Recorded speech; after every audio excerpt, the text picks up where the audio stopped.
আজকে সেই শোককে কারা সহিংসতার পথে নিয়ে গেল, বিষয়টা একটু বুঝে দেখেন, একটু ভেবে দেখেন। হাদিকে নিয়েই তো ঘটনা। আচ্ছা, হাদি গণমাধ্যম সম্পর্কে কি দৃষ্টিভঙ্গি পোষণ করত? সবাই তো হাদির সৈনিক, আমরা সবাই হাদি হব। তো হাদি গণমাধ্যম সম্পর্কে কি বলেছিল দর্শক একটু দেখেন, একটু দেখি আমরা।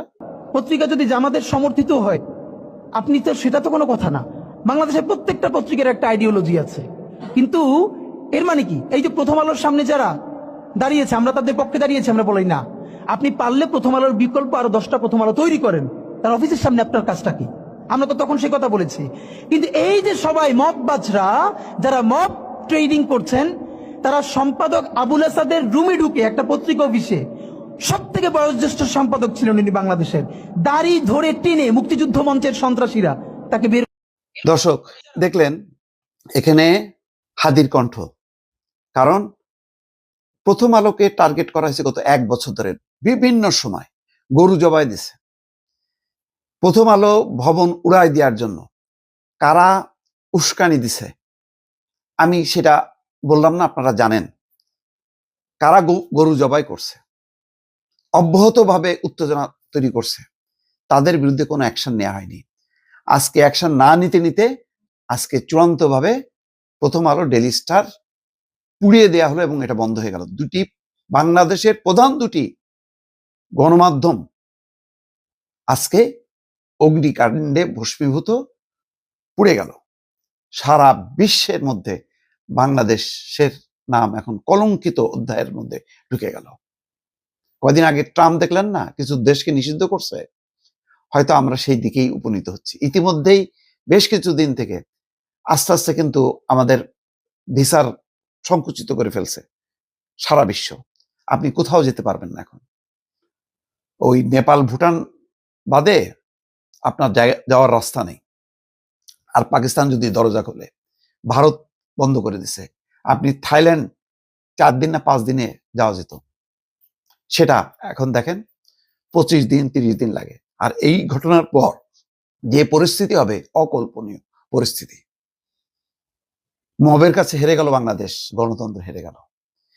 এই হাদি দেখেন, ওসমান হাদি মারা যাওয়ার আগে, কারণ অনেকবারই তো প্রথম আলোকে হামলা করার চেষ্টা করা হয়েছে, তখন সেই হাদি বলতেছে প্রথম আলোর বদলে আপনি 10টা প্রথম আলো তৈরি করেন। আপনি পারেননি, কারণ আপনি পত্রিকার নামে আপনি যেটা করতেছেন, লিফলেট বানাচ্ছেন, ফলে আপনার ভিতরে জেলাসি ভর করছে যে এই প্রতিষ্ঠান দুটো ভাঙতে হবে। কেন? আপনি পাল্টা আপনার এত জনপ্রিয়তা, সারা মানে প্রথম আলোকে কেউ দেখতে পারে না, শত্রু, দেশের শত্রু। তা আপনি দেশের বন্ধুদের নিয়ে বিশাল আকারের পত্রিকা করেন, প্রতিষ্ঠান করেন, আপনি পারবেন না, আপনার সেই সক্ষমতা নেই। কারণ আপনি তো ধ্বংস করতে জানেন, আপনি সৃষ্টি করতে জানেন না, আপনি শোক করতে জানেন না, আপনি সহিংসতা করতে জানেন। আজকে হাদির মতন একজন চমৎকার, তার মতবাদ আছে, আপনি বিশ্বাস করেন বা না করেন সেটা অন্য কথা। হাদি ভারতীয় সম্প্রসারণবাদের বিরুদ্ধে বলতো, হাদি আওয়ামী লীগের বিরুদ্ধে বলছে, বিএনপির বিরুদ্ধে বলছে, এনসিপির বিরুদ্ধে তো চরম ভাবে বলছে যে এনসিপি শেষ করে দিয়েছে এই চেতনাটা, যে আরো 6 মাস যদি ওরা বৈষম্য বিরোধী ছাত্র আন্দোলনটাকে বাঁচায় রাখতো তাহলে অনেক কিছু পরিবর্তন করা যেত। কিন্তু তারা ক্ষমতা লোভে করেনি, অনেক সমালোচনা করছে। একটা মুক্তমনা মানুষ, তারও তো এইরকম মৃত্যু কেউ প্রত্যাশা করে না। কিন্তু ওই শোকটাকে কাজে লাগায় যারা মানে হাদির সমালোচনা করছে, আজকে সেই সমালোচকদের একটা অংশ উগ্রপন্থীরা, যে হাদি পরিষ্কারভাবে বলছে না যে সংগ্রামের আসাদ একটা প্রবীণ মানুষ, তাকে অপমান অপদস্থ করছে। সেই ঘটনার আজকে চরম পরিণতি হলো। তাও তো আওয়ামী লীগ আমলের সংগ্রাম পত্রিকা বা নয়া দিগন্ত পত্রিকা জ্বালায় পোড়ায় দেয়নি। আপনি তো এখন তো জ্বালায় পোড়ায় দিচ্ছেন, এবং সাথে সাংবাদিকরা প্রাণ ভয়ে উপরে উঠে গেছে, তাদেরকে উদ্ধার করে নিয়ে আসতেছে দমকল, তাদের উপর হামলা চালাচ্ছেন। যারা পরিস্থিতি নিয়ন্ত্রণ করার জন্য বা সংহতি প্রকাশ করার জন্য গেল, নুরুল কবির, শহীদুল আলম, ওই শায়ান গান গায় শিল্পী, তার উপরও চড়াও হওয়া, তার উপর হামলা করা, গায়ে হাত তোলা, চিন্তা করতে পারেন কোথায় নিয়ে গেছে? হাদির সৈনিক তারা, আমরা সবাই হাদি হব। হাদি কি বলছে? হাদি কি বলছে আমাকে বলেন।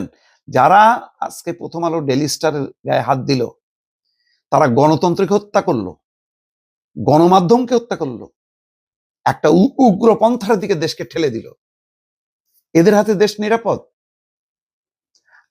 বাংলাদেশের কি এই পরিবর্তন প্রত্যাশা ছিল? এই পরিবর্তনের প্রত্যাশা নিয়ে শেখ হাসিনার শাসনকে হটাইলো। কি অবাক কাণ্ড! যে হাদি জন্য জান দিচ্ছে, সেই হাদি বলতেছে যে না, প্রথম আলোর সামনে কিসের কাজ? তার মানে প্রথম আলোর অফিসের সামনে আগে যে প্রতিবাদ হয়েছে, সেই প্রতিবাদেরও সে বিরোধিতা করছে। দেখেন কত মুক্তমনা মানুষ এবং কত স্বচ্ছ চিন্তার অধিকারী। তোমার মুরদ নেই তুমি প্রথম আলোর মতন প্রতিষ্ঠান করবা, তোমার মুরদ নেই ডেইলি স্টারের মতন প্রতিষ্ঠান করবা। তুমি হাদির মৃত্যু হলো যেখানে সারা দেশের মানুষ শোকে বিহ্বল, শোকে মুহ্যমান, শোক করবে, সেই শোকের বদলে তারা সহিংসতায়, উন্মত্ত সহিংসতায় নেমে গেল। হজম করতে হলো। লাইভ চলতেছে, আইসক্রিম, ডেইলি স্টার এখন থেকে কোনো এক ফ্লোর থেকে আইসক্রিম বের করে আইসক্রিম খাচ্ছে, কম্পিউটার যন্ত্রপাতি নিয়ে যাচ্ছে, গর্বের সঙ্গে বলতেছে বাসায় নিয়ে যাচ্ছে। লুটেরা, লুটেরা, দুর্বৃত্ত, মব সৃষ্টিকারী, এরা কি গণতন্ত্রের পক্ষের শক্তি? কারা এরা?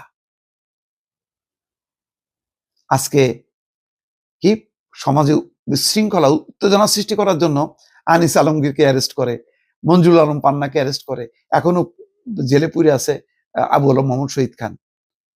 আর রাস্তায় প্রকাশ্যে সহিংসতা করতেছে। একটা ভাঙা ভবন 32 নম্বরে ভাঙলো। ছায়ানটের মতন একটা ঐতিহ্যবাহী প্রতিষ্ঠান, সেই প্রতিষ্ঠানে আগুন দিল। তার মানে কি?